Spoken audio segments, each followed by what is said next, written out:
तो जनपद अब आरटीआई का अवलोकन कर्मकारी काम कहाँ है? मैं बताया ना मुझे काम, मैंने आरटीआई ली है मुश्किल से 1 साल में। वो आरटीआई ये मैं लिए घूम रहा हूँ, ये देखो ये आरटीआई है, ये देखो ये आरटीआई है। अब ये आरटीआई में काम क्या हुआ, कितना घोटाला कितना भ्रष्टाचार हुआ है, तो इसकी जांच क्यों नहीं कर रहे हैं? मेरे पास सबूत है ना। पहले प्रशासन कहता था आपके पास सबूत नहीं है, अब मैं सबूत लेके आ गया। किस चीज के भ्रष्टाचार? जिस श्रीमान वृक्षारोपण के लाखों रुपए वृक्षारोपण, एक पेड़ नहीं लगा, सूखता गड्ढे पते नहीं है, सीसी नाली खड़ंजा का पता नहीं है, 50 लाख रुपए की ऐसी निकासी है जिसका कोई हिसाब किताब नहीं है। सरपंच के कार्यकाल का है? जिस सरपंच है एक प्रीति यादव, हाँ, सेक्रेटरी प्रीति सेक्रेटरी है गोविंद यादव। जो उसने घोटाला किया था पूर्व में, वो गोविंद यादव ने किया था पूरा। आप कहाँ कैसे स्तर तक शिकायत कर चुके हैं? हमने माननीय सीएम साहब से कह दिया, हमने ईओडब्ल्यू कर दी है, हमने लोकायुक्त कर दिया, मंडल लोकपाल, कमिश्नर, कलेक्टर साहब, सीओ साहब। आप बदकिस्मती बताऊंगा आपकी, आप भी पत्रकार हैं, आपको पता होगा 33 ग्राम पंचायत अपने ऐसी थी जिन पर धारा 89 के अंतर्गत कार्रवाई जांच होकर 92 और 40 में पद से पृथक और जेल कार्रवाई होना था, लेकिन राजनीतिक कारणों से मामला दब गया। अब शिवपुरी जिले में 40 ऐसी पंचायत है जिनमें पद से पृथक और जेल जाने की कार्रवाई हो सकती है। अभी आपको बता, एक जे है, एक जे है, मैं तो सबूत नहीं हूँ ना, मैं तो पूरा ये बोरा लेके आया हूँ। कोई चैलेंज कर दे, चैलेंज कर रहा हूँ प्रशासन को। एक ही पंचायत की? मैं तो एक पंचायत की लाया हूँ फिलहाल। कितने पेज की आरटीआई है? ये 3000 से लगभग ऊपर की है। 3000 पेज है हाँ। आपके पास? अब मैं कह रहा हूँ कि वृक्षारोपण कहाँ हुआ है, खड़ंजा कहाँ है, नाली कहाँ है, शौचालय कहाँ है, सामुदायिक भवन कहाँ है, आंगनबाड़ी कहाँ है, सीसी खड़ंजा नाली कहाँ है, आप मुझे बता दें। और श्रीमान जो गाँव के चबूतरे थे, जैसे मेरा चबूतरा है वो पास करा लिया।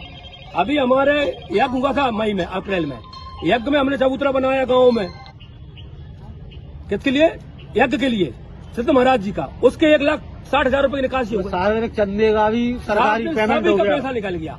2 करोड़ का लगभग घोटाला है। जिन प्रीति यादव पे आप आरोप लगा रहे हैं, हाँ, ये वर्तमान में सरपंच है? वर्तमान में सरपंच है प्रीति यादव, प्रीति यादव महिला है, वाइफ ऑफ पति का इनका नाम? पति का नाम क्या है? उसके का आदमी का क्या नाम है उसका? बस सरपंच नहीं को, अरे सरपंच नहीं को, पति को ना आदमी को नाम है। प्रीति यादव सरपंच है। हाँ, सचिव गोविंद यादव। आपका नाम क्या था?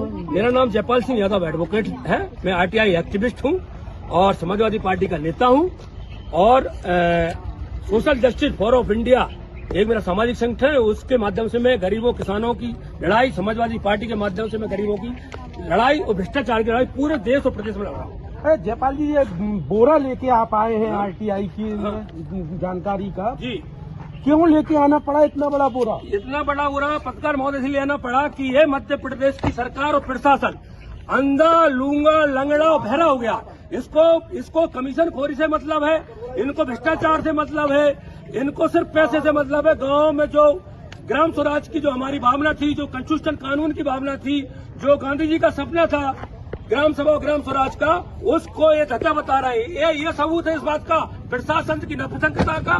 प्रशासन कितना फेल्यूअर है, कितना करप्ट है, कितना भ्रष्टाचार में लिप्त है। यदि इस बोरे में कितने पेज हैं? इस पेज में लगभग श्रीमान पत्र मोहर 3000 ज्यादा पेज है, 3000 से ज्यादा पेज। 3000 पेज में भ्रष्टाचार है। इनमें भ्रष्टाचार है। यदि इनमें भ्रष्टाचार नहीं है तो जिला पंचायत सीओ, आदरणीय कलेक्टर साहब, आदरणीय एसडीएम साहब और जो भी विभाग है, जो सक्षम अधिकारी है, जांच क्यों नहीं कर रहे हैं? यदि मेरी शिक्षा गलत है तो मैं तो आरटीआई लेके खड़ा हूं ना। कलेक्टर साहब जवाब दे मुझको। इस आरटीआई की शिकायत आप कहाँ तक कर सकते हैं? आरटीआई की शिकायत में ईओडब्ल्यू में कर दी साहब, मनरेगा लोकपाल में कर दी, लोकपाल भोपाल कर दी, राज्यपाल साहब के यहाँ कर दी, होम के यहाँ, राष्ट्रपति महोदया को मैंने मेल कर दिया, माननीय पीएम साहब को मेल कर दिया, माननीय अमित शाह को मेल कर दिया। अब ये कितना डिजिटल भारत की बात, आपको मैं मोबाइल करो, मैंने सभी लोगों को मेल किया है। अच्छा, इतनी सब शिकायतें करने के बाद, इतने सारे मेल करने के बाद कार्रवाई किस स्तर तक पहुंची? कार्रवाई किसी स्तर तक? अभी मैं गया था 8 दिन पहले सीओ साहब से, मैंने कहा सीओ साहब मैंने आवेदन किया तो मुझे उसमें सूचना दो, पत्र जारी करो कि हम आपकी जांच कमेटी बना रहे हैं, जांच करा रहे हैं। नहीं, वो जांच चल रही है, आप जाइए। कौन सी पंचायत है? ग्राम पंचायत मड़वासा है, जनपद पंचायत बदरबाज। और मैं कह रहा हूँ कलेक्टर साहब से, कलेक्टर साहब जिस कुर्सी पर आप बैठे हैं, जिस गाड़ी में आप बैठते हैं, जिस घर में रहते हैं, हम गरीबों किसानों की खून पसीने की कमाई से आप रहते हैं। ये पैसा का तो उड़ के नहीं आता ऊपर से। हम लोग टैक्स भरते हैं, हम लोग खेती करते हैं, तब आप लोग एसी में बैठ पाते हैं। और आप जनता के नौकर हैं, जनता के मालिक नहीं है। कलेक्टर महोदय से मैं कहना चाहता हूँ, हम लोग को ये तमाशा करने नहीं आए, कलेक्टर साहब का भीख मांग नहीं आए, हम अपने हक और अधिकार की लड़ाई लड़ने आए हैं। और हम नहीं डरते कलेक्टर साहब से, सरकारों से।